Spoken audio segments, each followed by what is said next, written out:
ભાવનગર શહેરના ફુલસર રોડ પર રહેતા ડગાએ તેની દીકરીથી પણ નાની ઉંમરની એક 9 વર્ષની માસૂમ બાળા પર બળાત્કાર ગુજર્યાની ચકચાર ઘટના બની હતી.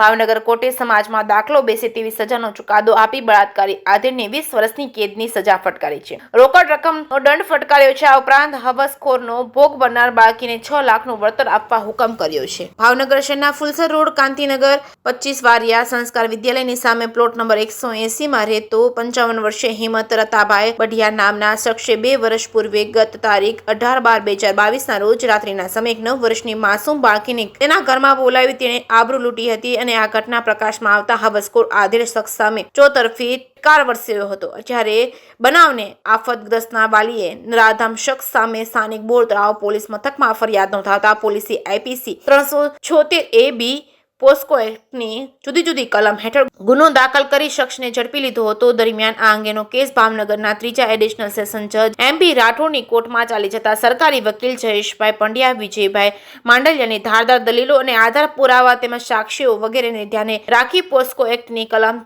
356 મુજબના ગુનાના કામે આરોપી હિંમત બઢિયાને કસૂરવાર ઠેરવી 20 વર્ષની સજા અને રોકડ 50,000નો દંડ ફટકાર્યો છે. જે દંડ ભોગ બનનારને ચૂકવવો તેમજ 6 લાખ કમ્પેન્સેશન સ્કીમમાંથી ભોગ બનનારને આપવા અદાલતે હુકમ કર્યો છે. જે કેસની ગુજરાતી સાથે હિરેન ભાયાણી, ભાવનગર.